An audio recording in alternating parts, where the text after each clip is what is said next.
တမိုင်းဝင်အထောက်ထားနေရာရုနေရာများများကိုယခုကဲ့သို့စာတွေ့လက်တွေ့ပြည့်စုံစွာလေ့လာမှတ်သားပြီး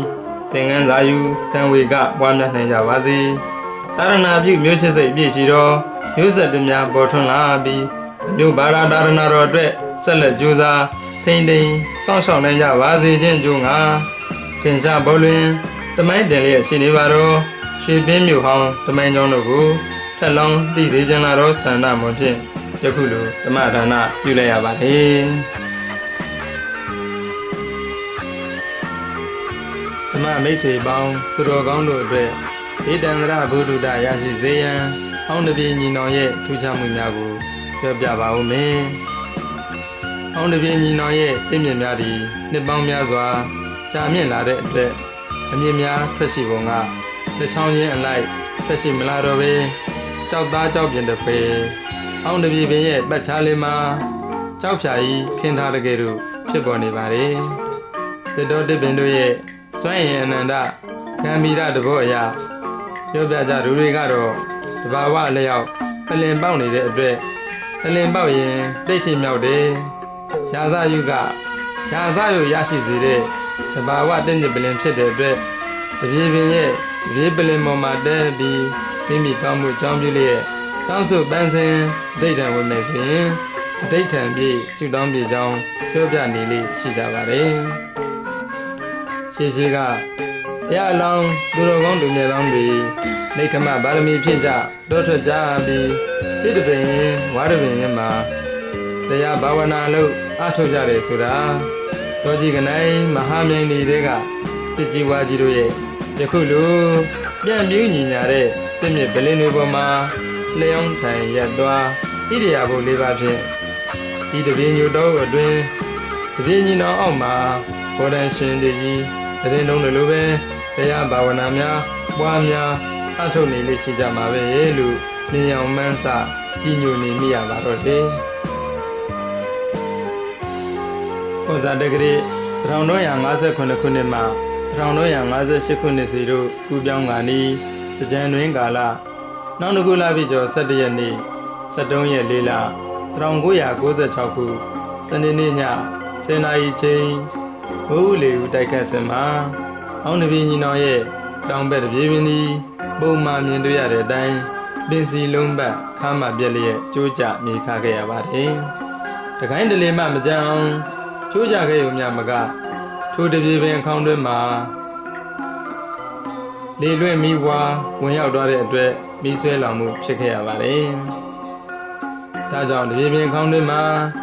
ညူညူမဲမဲမီးဆွဲနေတဲ့နေရာများကိုယနေ့တစ်တိုင်းတွေ့ရှိရမှာဖြစ်ပါတယ်။တချမ်းပဲတချမ်းချောက်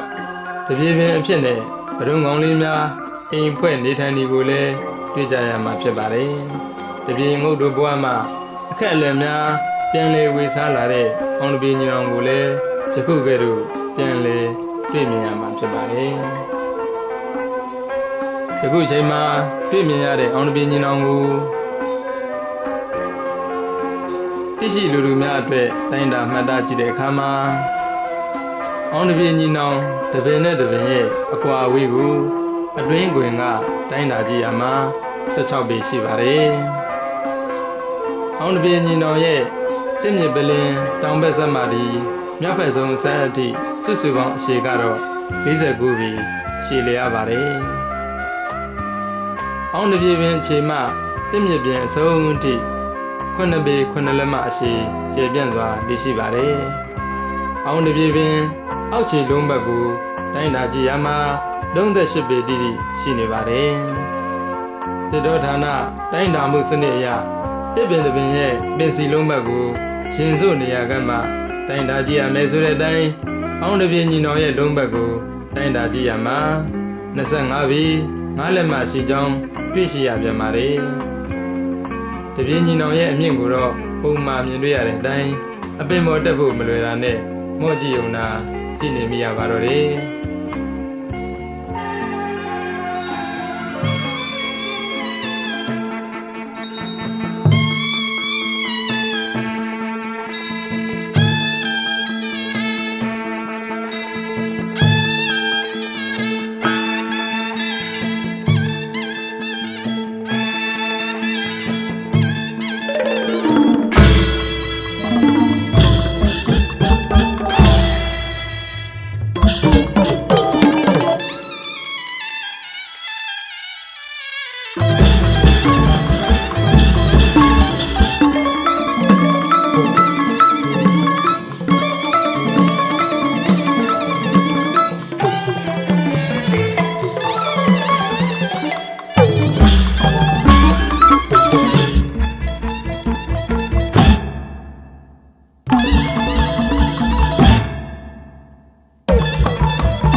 ဓမ္မမိတ်ဆွေ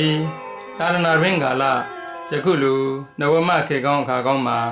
ထေရဝါဒဗုဒ္ဓဘာသာဝင်သူတော်စင်ပြီးဘုရားရည်တရားရည်မှာတိတ်ဆိတ်အေးချမ်းစွာဘုရားဖူးဖို့အခွင့်ရနေသူအတွက်တာရဏတော်နဲ့ဆုံခွင့်ကြုံခွင့်တွေကိုအကျိုးရှိရှိအသုံးချရဖို့လိုပါတယ်ယခုလူဘုရားဖူးဖို့အခွင့်အရေးဆိုတာတကယ်ကိုမလွယ်တာပါဘုရားဖူးခွင့်ကြုံနေပဲထောင်းအရေးပါအရာရောက်နိဗ္ဗာန်ကိုမျက်မှောက်ပြုနိုင်တဲ့အထိကမ္မတတ္တိတွေပါသွားရလေအောင်ဘုရားပူရဖို့ဆိုတာအတိညာဉ်ရင့်ချက်ပါမှတင့်အတွက်အဆင့်တက်လာမှာပါသာဝိနေလူမှုရေးစားတဲ့ယောဂီရေးရာဖျားတို့ကိုရှုံခွာဖယ်ထားစွန့်စားလာခဲ့ရတဲ့အတွက်ယောဂီအကျိုးအမျိုးမျိုးတို့ကိုရရှိပိုင်ဆိုင်ခံစားနိုင်တဲ့အခွင့်များပျော်ရေးပါရေးခံစားမှုလေးများကိုအဝေးမှာထားဘုရားဘူးလာနေကြတယ်ဆိုတာထို့တော့လောကီကောင်းကျိုးကူရမြတို့ထက်ပုံမတိုးပြည့်အကျိုးရှိရလေအောင်မဉ္ဇဉ်ဘုံဉ္ဇဉ်မျက်နေပံကိုရည်တန်ဆန္ဒကြောက်လိုလာသွားပါရမီကုလိုရရှိဖို့အောင်ဖျားဖူးရမှာတာတအားထူတော့မှာပါဒါမှမဟုတ်ရင်ဖျက်လေအစ်စ်များဖြင့်ဖျားဖူးဖို့အခွင့်ရပေမဲ့နိဗ္ဗာန်ရဖို့အရေးမပါကလေးတာတာပဲဖြစ်နေမှာပါဖျားရောက်ခိုက်နဘူးနစာတိုင်းဆိုလိုပစိန်ပေါက်ဥချဆုတောင်းနေုံများဖြင့်လည်းအကျိုးမထူးနိုင်နေပါရှောခောဝကလိဓမ္မံပတ္တိသောမံပတ္တိဟူ၍မြတ်စွာဘုရားဟောကြားတော်မူခဲ့သည့်အတိုင်းဖျားမြင်တိုင်းတရားမမြင်တရားမြင်မှဖျားမြင်တယ်ဆိုတဲ့ကဲ့သို့ဖျားမြင်ုံများဖြင့်ဖျားဖူးရမမည်ပါဘုရားရှင်တို့တွင်တင်ညွှန်ပြဆွဆုံးမှခဲ့သည့်တရားတော်များကိုသိမြင်မှသာတရားမြင်မှသာဖျားမြင်သူဖြစ်လာမှာပါတရားသိမြင်ဖို့ရတဲ့ကလည်းသာရဏတော်ဤဟူသောဘုရားအဆုံးအမများဖြစ်သည့်ဒါနသီလဘာဝနာတရားများသီလဓမ္မပညာတရားများတိုးပွားအောင်ကြိုးစားနေရကြမှာတာတရားသိမြင်ဘုရားမြင်သူတွေဖြစ်လာကြတော့မှာပါဒါကြောင့်ဓမ္မမိတ်ဆွေယခုလိုဘုရားဖူးလာတယ်ဆိုတာမိမိကုလိုရခြင်းလို့ဘုရားဖူးရောက်ရှိလာတယ်ဆိုရင်အင်မတန်မှအစင်နိုင်လာပါသေးတယ်မိမိတို့ဘဝကိုဗတ်ပေါင်းစုံကကျေးဇူးပြုနေတဲ့ဗုဒ္ဓမြတ်စွာတာရဏတော်မြတ်ကြီးကိုစွမ်းနိုင်သမျှကျေးဇူးဆက်ဖို့ရအတွက်တာရဏဒါဝင်တွေကိုလက်ဆင့်ကမ်းတာဝန်ယူနိုင်ဖို့အတွက်ရှေးကရဟန်းရှင်လူသူတော်ကောင်းသူမြတ်လောင်းတွေကနောင်လာနောက်တာအများသူငါတို့အတွက်ကိုယ်စိတ်နှပြကျမ်းမာချမ်းသာရလေအောင်လောကီလောကုတ္တရာနှပြတော်အကျိုးတရားတွေတိုးပွားကြရလေအောင်